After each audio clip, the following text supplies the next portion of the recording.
Bonjour à toutes. Le passage que nous allons partager aujourd'hui est tiré de Actes 13, des versets 1er au verset 5. Ce texte nous parle de l'église d'Antioche, qui était Antioche, et dans laquelle il y avait des prophètes, il y avait également des maîtres ou des enseignants, des docteurs. Et la Bible nous dit que pendant le service, donc pendant qu'ils faisaient le culte et qu'ils jeûnaient, l'Esprit dit de mettre à part Paul et Barnabas pour le service auquel le Seigneur les avait appelés. Et en fait, voilà, notre petite exhortation d'aujourd'hui va tourner autour de ça.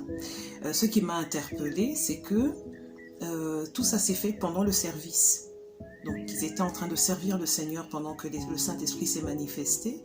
Et la Bible nous dit que l'Esprit a parlé, mais c'est certainement au travers d'un des prophètes qui était présent, parce que je pense que ce détail n'a pas été mis là au hasard. Et donc, voilà, je vois ici la nécessité d'avoir les différents ministères dans les églises, notamment celui de prophétie, comme nous venons de le lire.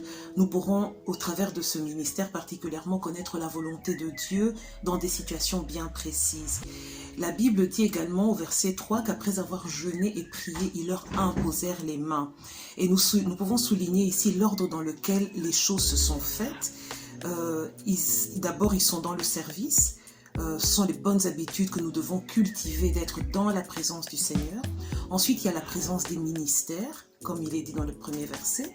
Et ensuite, une prophétie est donnée. La prophétie, c'est un message qui est spontané, inspiré par Dieu, délivré par un messager reconnu. C'est un message qui édifie, qui encourage, qui avertit, etc.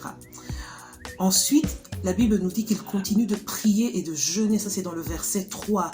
Et puis seulement, il leur impose les mains et les laisse partir. Ici, il n'y a pas eu de précipitation, c'est vraiment très important à souligner. Pas de précipitation. La Bible nous demande dans 1 Thessaloniciens 5:20 de ne pas mépriser les prophéties, mais d'examiner toutes choses et de retenir ce qui est bon.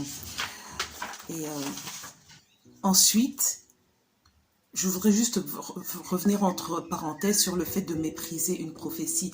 Mépriser une prophétie peut priver l'Église d'authentiques paroles inspirées par le Seigneur, lui révélant la volonté de Dieu. La Bible nous montre qu'il y a une bonne façon de se comporter devant une prophétie. Premièrement, il y a vraiment une attitude de respect. On voit ici que Paul et tous les autres qui étaient ensemble n'ont pas rejeté, n'ont pas accepté aveuglément. Ils ont continué de prier. Je pense que c'était vraiment dans le but de discerner. Ils se sont tournés vers celui qui pourrait être la source de cette prophétie. Donc, ils ont continué dans la prière. Ils ont examiné. Et puis, 1 Corinthiens 14:29 nous dit également, quant aux prophètes, que 2 ou 3 parlent et que les autres jugent ou discernent. Ça, c'est très important aussi. Et enfin, juste un petit détail pour souligner ce qu'est un vrai prophète ou une vraie prophétie. C'est un message qui doit correspondre aux Écritures, un message qui rend gloire à Christ. Le prophète qui la délivre doit avoir une vie saine en harmonie avec les Écritures. Le message édifie, encourage, comme on l'a dit tout à l'heure, il s'exerce dans l'amour. En conclusion, je nous encourage vraiment à prier afin d'avoir les différents ministères dans l'Église. Cela nous permet d'avoir une directive spécifique pour des situations bien spécifiques, c'est-à-dire connaître la volonté de Dieu. Le message peut être un avertissement, il peut consoler, édifier et peut nous aider à répandre la parole de Dieu selon le planning de Dieu.